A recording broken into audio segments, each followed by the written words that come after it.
« 240 secondes enquête ». 120 secondes de plus pour approfondir un dossier exclusif de Capital.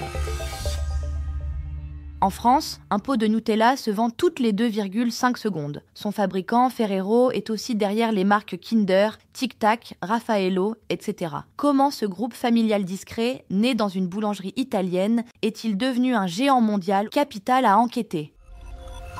Avec une croissance de 8,9%, Ferrero a publié un chiffre d'affaires de 18,4 milliards d'euros pour son exercice 2023-2024. À ce rythme, le groupe pourrait franchir la barre symbolique des 20 milliards dès cette année. Les Français figurent parmi les plus grands fans du rocher italien. Ferrero est leader de la catégorie chocolat en France, où il pèse plus d'un quart du marché, presque autant que Lindt et Nestlé réunis. Que de chemin parcouru depuis que le petit boulanger d'Alba, une ville du Piémont italien, a eu l'idée, il y a 80 ans, d'ajouter de la noisette à sa pâte de chocolat pour en faire baisser le prix. Son fils Michael, aux commandes du groupe jusqu'à son décès en 2015, a façonné l'entreprise en l'internationalisant. Mais chez les Ferrero, la discrétion est de mise. Michele Ferrero n'a accordé qu'une seule interview de sa vie à un journaliste de La Stampa, à condition qu'elle soit publiée de façon posthume. Son successeur, Giovanni, est tout aussi silencieux.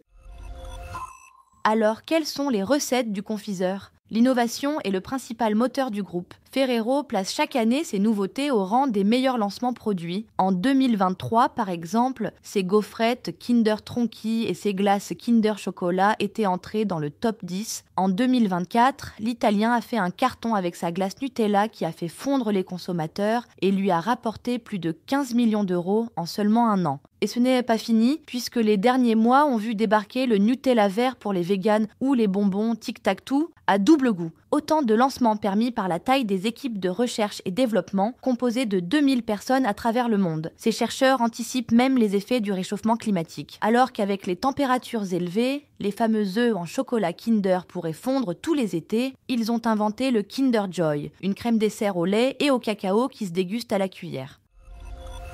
Autre force de Ferrero, le marketing. L'Italien déploie une force de vente colossale, la première de l'agroalimentaire en nombre de personnes, avec près de 600 commerciaux en France. Ce sont eux qui transforment les rayons de supermarchés en temple du rocher doré ou qui multiplient les promotions irrésistibles. Ferrero peut évidemment compter sur sa meilleure arme, son goût à l'éclat de noisette, universel, selon l'ancienne responsable d'un concurrent. La saveur a aussi l'avantage d'être réconfortante en période de crise. L'alimentation est un moyen d'accès facile au plaisir, c'est pourquoi on observe l'essor de tels aliments doudous, explique Xavier Terlet, spécialiste de la consommation. Dans cet univers praliné, le Nutella reste la star incontestée des chariots de course. Malgré les critiques des nutritionnistes et des défenseurs de l'environnement pour son recours à l'huile de palme, la marque règne sur 66% du marché de la pâte à tartiner. La version 1 kg se classe même 6e référence la plus vendue en grande surface, toutes catégories confondues. Et c'est en Normandie, à Villers-et-Cales, que la plus grande usine Nutella du monde produit à elle seule 600 000 pots de pâte à tartiner par jour, ainsi que 2,5 millions de barres de Kinder Bueno. Pour diversifier ses produits et régner sur le secteur, Ferrero a également multiplié les acquisitions ces dernières années.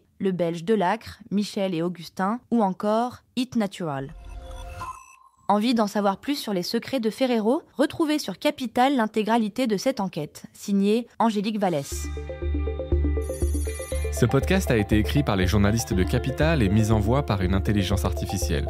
Abonnez-vous sur votre plateforme habituelle pour écouter un nouvel épisode chaque samedi.